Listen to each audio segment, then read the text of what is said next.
Thanksgiving at my grandparents' house was always a traditional family event, but this year, something about the turkey was off. Only my brother and I seemed to notice the strange aura around the bird, but no one else at the table seemed to care. My grandfather led us in prayer, and everyone dug in, oblivious to the oddities my brother and I couldn't shake. When our aunt subtly placed slices of turkey on our plates, we hesitantly nibbled at other dishes, but left the turkey untouched. Then it started. My mother and sister, who had eaten more of the turkey than anyone else, leaned back with groans, looking oddly distant. It seemed innocent at first, but then my sister's stomach grotesquely burst open, releasing a monstrous bird-like creature onto the table.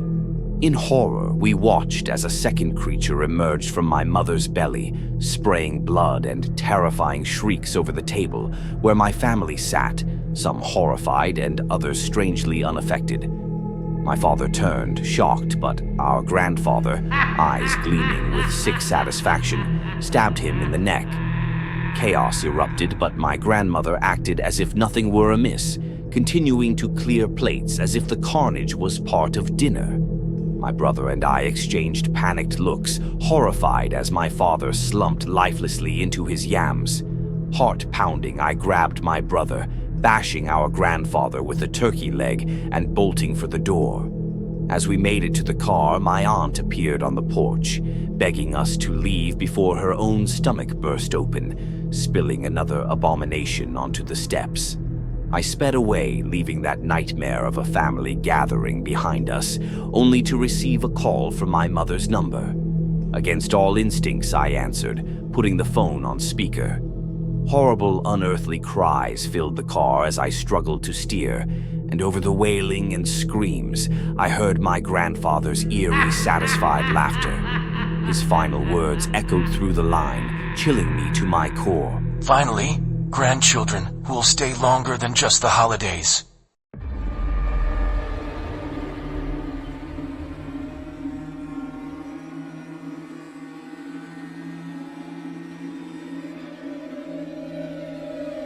For as long as I can remember, my family's Thanksgiving dinner tradition involved taking a sleeping pill before bed. The routine felt weird as I got older, especially after realizing my friends didn't have a magic pill for Thanksgiving. Last year, I decided I'd had enough, so I secretly avoided the pill and waited, hiding in the living room. That's when I saw them, creatures that looked like giant red spiders. I watched in horror as they crawled down chimneys, moving from house to house, some dragging bodies back up through the narrow spaces. I was frozen with terror, watching Maggie Smith from across the street. Her twisted body, no longer recognizable, was pulled out of her family's chimney. In a panic, I took extra pills and knocked myself out, realizing my family had drugged us for years to keep us from seeing what happens to awake after eating a lot of food on Thanksgiving. The next day, I looked out at the Smith's roof, still stained with blood. When I mentioned Maggie to my parents, they awkwardly brushed it off. Weeks passed and no one in our town talked about her death. When I tried confiding in friends, it seemed even they had been sleeping soundly on Thanksgiving night, their families using tea or medications for calm. It wasn't until Halloween that we found Mrs. Walsh, an old resident who shared she had seen the same creatures. She'd even fortified her fireplace to keep them out, but her little brother hadn't been so lucky. She warned us to take the pills on Thanksgiving, urging us to stay asleep to avoid the nightmare.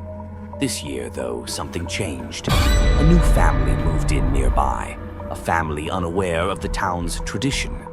My friends and I believe that families like theirs are brought here as sacrifices to keep the creatures from attacking the longtime residents. This Thanksgiving, we've decided not to hide or ignore the terror. We're taking a stand to protect this family, and maybe to uncover what's truly behind the town's twisted holiday secret. So wish us luck, and don't forget to take that calming pill if you are offered it.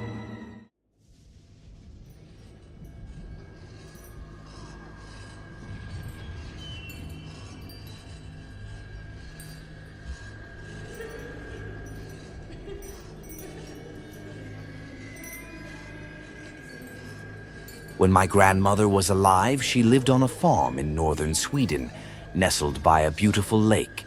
She always warned us never to go out on the lake at night, though she never explained why. After she passed, I inherited her home and moved there, drawn to its quiet charm.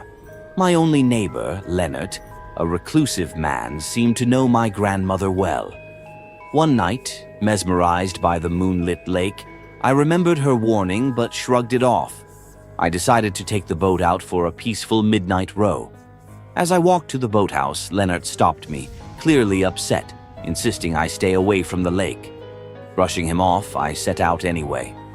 Once on the water, an eerie calm settled around me until bubbles appeared and the boat suddenly surged back to shore. Holding on tight, I felt something powerful pushing me to safety.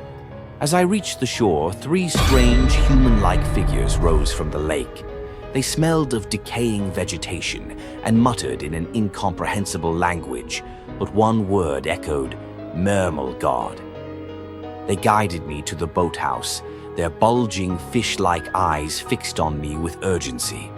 Just as we hid inside, I heard heavy, wet footsteps emerging from the lake, moving up toward my house. Minutes later, the sound returned to the lake, and the creatures released me. Exhausted, I stayed in the boathouse until dawn. In the morning, I discovered my home had been ransacked, doors ripped off, windows shattered, and water pooled on the floors. Furious and confused, I confronted Leonard, who finally explained. The lake was home to Mermelgard, a vengeful creature that hunts at night, and the Vatnora, who coexist with him but see us humans as foolish ones. My grandmother had known of them and respected their boundaries. They had saved me that night from Mermelgard's wrath. I still live in my grandmother's house, but I'll never take the lake's quiet beauty lightly again.